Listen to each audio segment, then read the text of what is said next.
Welcome back to the Recharged in 30 podcast. I'm your co-host, Samina. I'm your co-host Nafisa. We're very excited about today's topic, but before that, a shout out to our sponsor. Recharged in 30 is made possible by Naked, instant online insurance for your car, home, and things. Naked Financial Technology is an authorized FSP. Today we're talking about being a tech-savvy traveler. Nafisa, you received a lot of feedback on this topic, and in fact, it's one of the most recommended ones from those who knew that we were going to do this podcast before we even started recording. Also, I'll be traveling soon, so I'd love to get some tips from you as well. What would you say is your number one tip when traveling? Without a doubt, it's having a data connection. If you're a reader of Recharge, you may have seen also on my social post, I speak a lot about Aerolo. It's a data eSIM for traveling, but last year I think they introduced support for calls and text. I can't live without it. I feel that as a woman traveling on these business trips, sometimes I'm the only one going from the country and there's no host, so I can't be stranded and stuck without any data. Like, for example, if I need to use an e-hailing service, I want to have that data connection. Just from a safety point of view, I think it's crucial for me to have data. So for anyone traveling out there, I think data, if you can identify with me or if you use any modern service that needs some kind of data connection, an app to help you navigate the city, I think data is crucial. But I also want to add that even though I use an eSIM, you can get a physical SIM. You don't only have to use an eSIM. While Aerolo is also great, I just want to touch on another South African eSIM provider called Voye. I don't know if I'm pronouncing it properly, Voye. They're also great if you want to check them out. But don't feel that, oh, I don't have a phone, or rather, I have a phone and it doesn't support eSIM. What do I do? You can absolutely go into the airport and get a physical SIM card. I mean, when you land, you know, some airports like London have a vending machine for SIM cards. I'm not sure if you've seen that. I have it. But yeah, if you land, you can even buy one there. But on other occasions, when depending on where you go, you might come across a very crowded airport and everyone's queuing for a SIM card. That can be a bit off-putting. You also don't want to stand in those queues. But another thing for me, why I wouldn't use a physical SIM card anymore, apart from my phone supporting an eSIM, I just find that I can't just hand over my data anymore. So they're going to make a copy of your passport. They want to know your address. They do take a fair bit of information from you, and I'm just no longer comfortable doing that, because if you look at the amount of data breaches and people who secure your information, they don't do it properly and securely, and it's not encrypted. So, and you never know, one day all this information of yours is going to appear randomly on the internet, you know. So those are the kinds of things I think of, but totally nothing wrong with getting a physical SIM card. But I think, yeah, data connection is like super important. But for peace of mind, I prefer an eSIM. Okay, cool. I mean, that's really great advice. And I know you've been talking about eSIMs for a long time. And when I get to a new country, I usually just end up going to like the first Network provider that I see and signing up there. But like, now that you've mentioned handing over your passport and like, you know, giving people your information that maybe you don't even know who the company really is because you're not from that country, it makes sense to go with like an eSIM. Definitely. Also, it's like quite handy because you can use it in different countries, right? Yes. It supports a lot of countries. The two I've mentioned, Aerolo and what was it, Voy? They do offer support for many countries. Okay, good to know. We'll definitely keep that in mind for my next trip. And as for bookings, which can range, what do you use to book your trips? So I, at the very basic level, which you're probably not expecting, I do plan my trips on Excel, but we're not talking about that. So I'm a big fan of signing up for newsletters from airlines. I think that's, if I could give another tip right now, it would be if you are a fan of a specific airline, and I know there are some airlines I personally won't fly. I don't know about you. No, I mean, not yet, but Okay. It depends also on what kind of trip it is. Yeah, so I think it's important to sign up to the newsletter so you are aware when they're having a sale, or they'll tease you to say, look out for this. And then I plan my trips kind of around that. So I'm like, oh, okay, there's a sale here. Let me see what I want to book for or where I want to go. And I do this for a whole bunch of airlines, obviously not just one. I mean, we live in South Africa. We're always shopping around for the good deals. But just the first filter would be the airlines you very comfortably would fly on. Sign up for the newsletter, and then you can see when they're having a sale and do those bookings. And then for hotels, I'm sure this is no surprise to anybody, booking.com. I think you're also familiar with it, right? Yes, yeah. We use are. it pretty often? So for me, why I like it also. So one of my airline loyalty programs is the Air France KLM, and Flying Blue is their program. I'm on it now. I switched. I kind of want to make that, or I kind of made it my primary one. Although with my work trips, I do use a whole bunch. But they actually have a loyalty scheme booked into, fits into booking.com. So I actually do my bookings via a URL from Flying Blue on booking.com. So I'm actually also earning airline miles for my hotel bookings. That's incredible. Yeah. And if you take an Air France flight, for example, and if you want in-flight Wi-Fi, you can actually use your miles to pay for Wi-Fi. So it's the little things. Okay, wait, I need to be writing this. Oh, wait, it's recorded. It's fine. Okay. So yeah, if you want to if you want to look for extra benefits, basically, then I think you should consider Flying Blue also as an option. Even if you're not necessarily flying with Air France, you could still just sign up for the loyalty and start earning miles to use it, Yeah, that you could use down the line. I mean, you can check who the loyalty partners are. But I also tend to go for the no prepayment and no cancellation fee reservations. I think we all love that feature about booking.com. It helps you shop around. I mean, just say 2 weeks before your trip, you found a very good deal because just say this hotel didn't get enough bookings. I mean, this happened to me.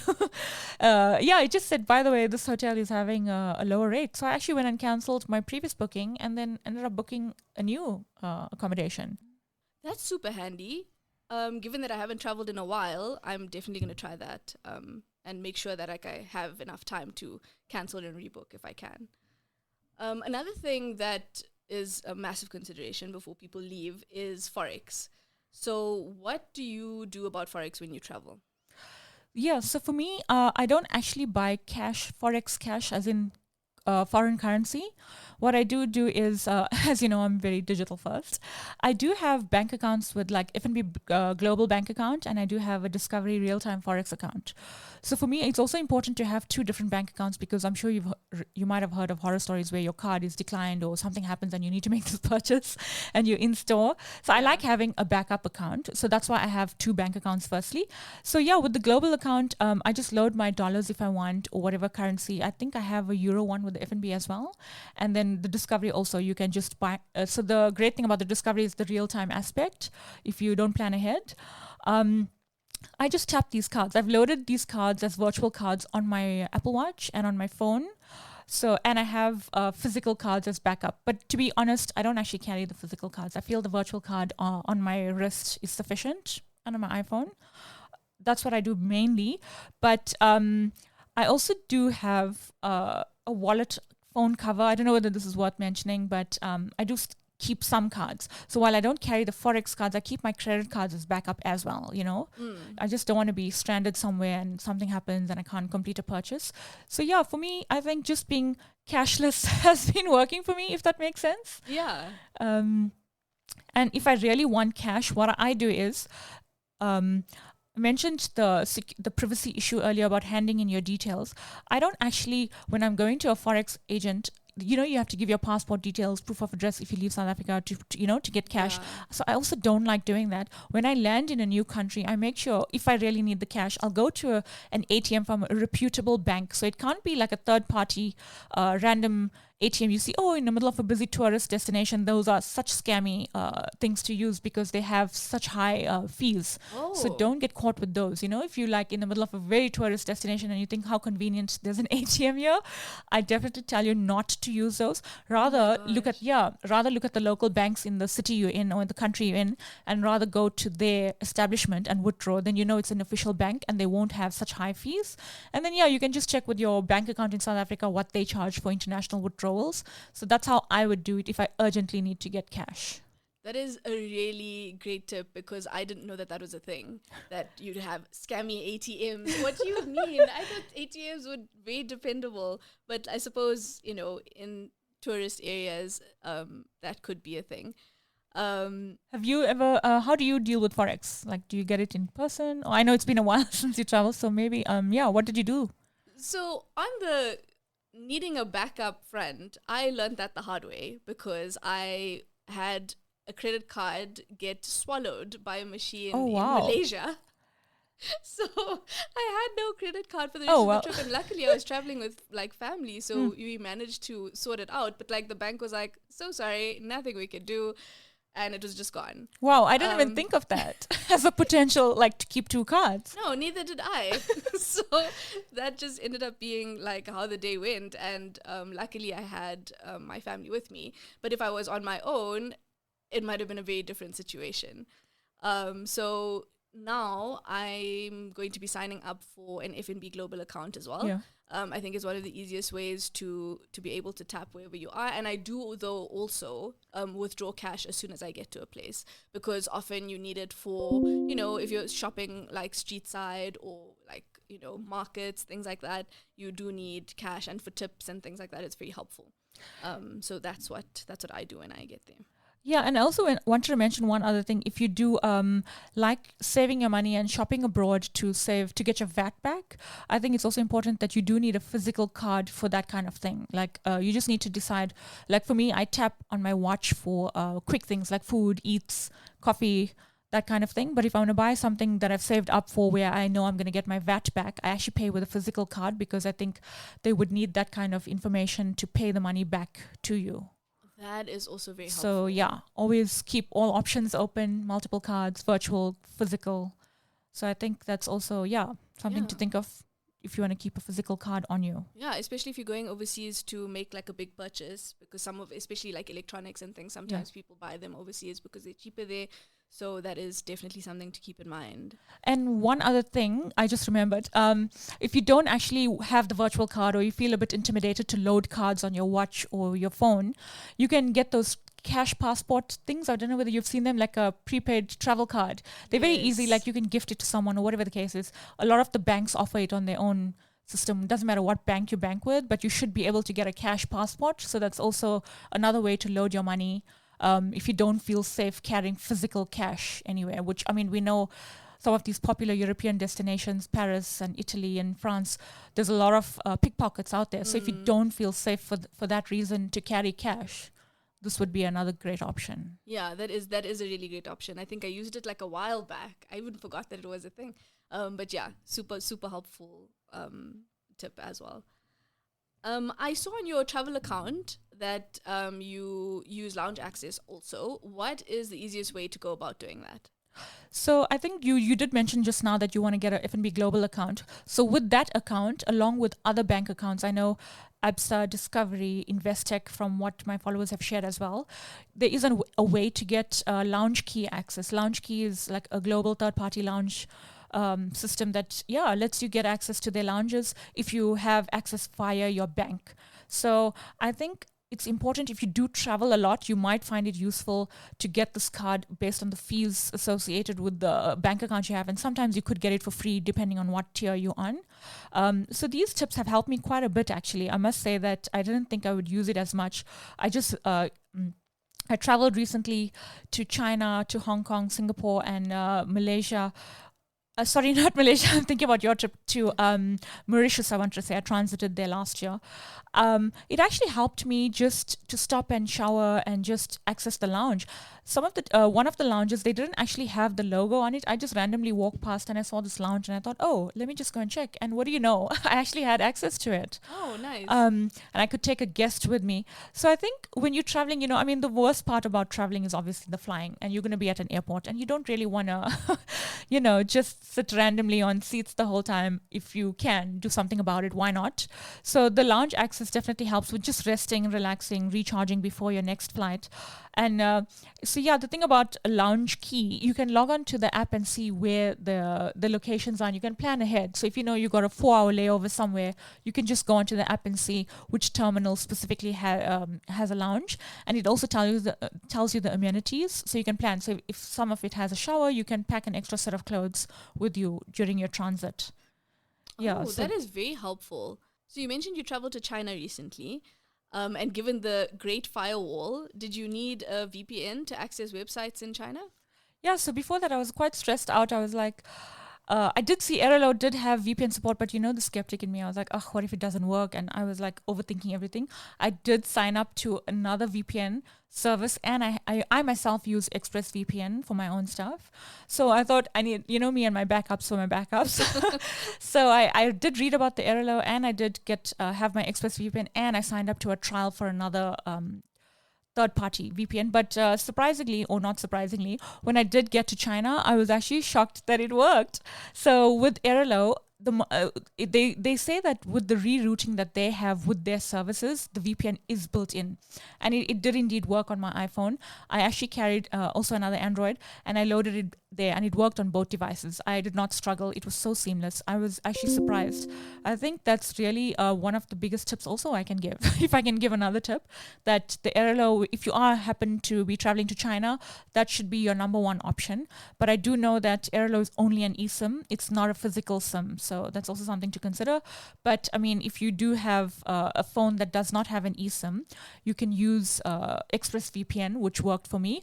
And one of the tips I received while I was there from the company who hosted me, because they do have colleagues in China, they gave a very interesting tip that try not to use the very popular VPN services, because the clamping down. So if you use some obscure one, it actually could work. So there's a chance you could get away with using a smaller one, or maybe paying a bit less, or if you use one that's not so well known. Okay, but I mean, if you're on the other side of the world, the last thing you want is to take chances on whether you can communicate, because otherwise, the Great Firewall means that you can't use apps that normally you'd be using at home, and you can only use local apps. Right? Yeah, which or is American almost non-existent. Apps, right? Exactly, and which nobody else has at home. So yeah, probably best to go with the safer option. So now I have a question that is not technically a tech question. How do you pack for your many, many trips? Yeah, over the years, I've actually learned to pack light. You wouldn't believe it. On some international trips, I've only gone with hand luggage. What? Yeah, because my work trips tend to be 3 to 4 days, I can get away. I figured out a way how to pack efficiently, and that's also using packing cubes, a compression packing cube rather. So because of that, it allows me to pack my normal stuff, and then I zip the middle with the compression. For example, I'm using the Thule ones. You zip it down the center, and it actually compresses it by 1/3 of the space. That means you actually saving on space, and you might even have more space in your luggage to bring stuff back. So I managed to put 2 packing cubes on one regular hand luggage sized bag, which is 55 centimeter, cabin trolley. And then on my backpack, I have a 36-liter Thule backpack, which is quite a large backpack. And I put a 3rd packing cube in there. You actually would not believe, if you see me, that I have 3 packing cubes on me, and that can fit a lot of clothes, not even just for 3-4 days, even more. So that's how I tend to do it. And then on the other half of the cabin luggage, I would put my shoes and toiletries and that kind of thing, or hair tools if I'm taking any. So I think packing cubes, specifically compression ones, have actually changed the way I travel. It also lets me bring back some things. But if I am taking a normal checked-in bag, I will do exactly what I described to you, but the one packing cube in my backpack will then, on the way back, go into my checked bag. So I do this out of fear that what if my bags don't arrive? I'm sure we all have that fear. I do put air tags in them, but sometimes you think, oh, you're going for this big conference. What if something, your luggage doesn't come and your clothes are not there? So in the little packing cube in my backpack, I tend to keep 2 sets of underwear and 3 sets of clothes. And one of them is related to the event I'm going to, one, jacket and that kind of thing. So I really thought about this and tend to pack that way. But I think in a way it's actually genius, because I save on space. Then once I pop it back on the checked-in bags, I don't mind if my bags come late when I reach back home. So I have space in my backpack if I want to shop or put anything in there. Oh, okay. Wow, that is a very well thought through plan.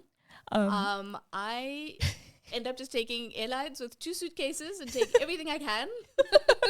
but that's really super handy. Also, you mentioned putting air tags in your bags. Yes. More about that? The Apple AirTag. There's also a Samsung Smart Tag, and there are other third-party tags that you can use. It's a Bluetooth tracker. These days, I think there was a lot of news around after post-COVID that airlines were losing luggage, and there were tons of photos all over showing a bunch of uncollected luggage. Obviously, there's some fear in what if that happens to me? So I pop in an AirTag in my bag, and I can track it in real time. The thing about it is, although some airlines, I should say, on the app you can track your luggage, but with an AirTag, I find it to be quicker than what an airline would tell you. And an airline could always say, oh no, your bag arrived, but with that AirTag that if they're lying to you or not. Oh, wow. Yeah, and because the way the nature of the AirTag, it pings to any iPhone, like I think within 100 meters of it. So if anyone nearby is walking past, it's going to ping to it, and I'll know exactly where the location of my bag is, Oh, okay. which is kind of brilliant. Yeah, it really is. It like, then at least you know where your belongings are, even if the Yeah. airline might be telling you something else. So I think if you do want that peace of mind of where your bags are, and if you don't want to be lied to by an airline, you definitely should look into it. Okay. Also, super helpful. So it's gotten a lot easier to book our own trips down to like the last detail these days. But travel agents often have great pre-planned deals, and sometimes it's just easier to go with something that has been done for you. But there have been some like really horrible instances where people have been scammed by scammer agencies. How could you possibly spot them before they run off with your money? Yeah, so while this can be a tricky one, I feel I'm a bit skeptical the moment I see a whole bunch of travel influencers posting about a specific thing they're going to.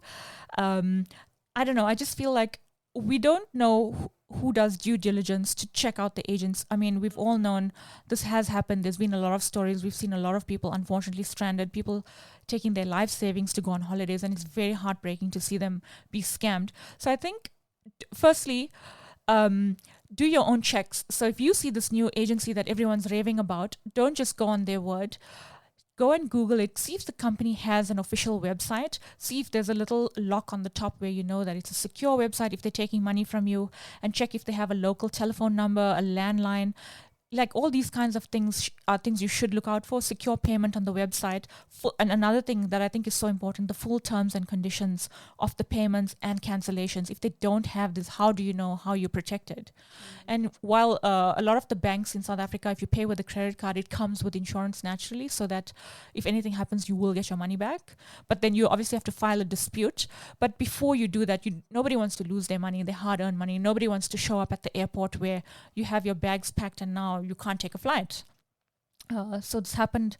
Yeah, it's just heartbreaking to read these stories. So I think look out for these kind of things. For me, I think having a local presence is important, like a landline number, something so crucial. How many times you see these Instagram businesses and there's no number? Yeah. What do you do in an emergency? And another thing is how to get hold of them in an emergency. You need to find this information on their website. And so another thing, going a bit of an extra mile, if you want to be super thorough, just go and check when did they register their business and how old is it. And if you can Google and find authentic reviews, and if there's any proven track records of them. If I really need to use a travel agent, which is a bit rare, as I do my own bookings, I would go with someone reputable like Thompson's Tours. I don't know if you know this, but I actually worked for them in another life when I was in the travel industry. So somebody like them, or Flight Center, anyone who's well established, I would say if you're not sure, rather go with them, because they can't really scam you, I mean, they've been operating for how many years, and you can obviously take legal action if you need to. But if you now went with some Instagram account with no contact number, how are you going to take that legal action? Yeah, exactly. And like sometimes yeah, exactly. No, 100%. Yeah, it is getting tricky, but like I said, just be skeptical when you see everyone raving about one thing, or one company. I think that's really great advice and super helpful. I hope it saves some of our listeners from any scammy travel agents. Speaking of travel, wouldn't it be great if you could pause your insurance while you're on holiday and won't be driving? Well, Naked Insurance allows exactly that. You can use Naked Insurance's cover pause while you're on holiday to pause your insurance until you get back. Naked Financial Technology is an authorized FSP. And that's it from us this week. We hope our travel tips help you on your next adventure. Let us know if you have any questions related to what we just spoke about. Thanks for tuning in, and catch you in the next one.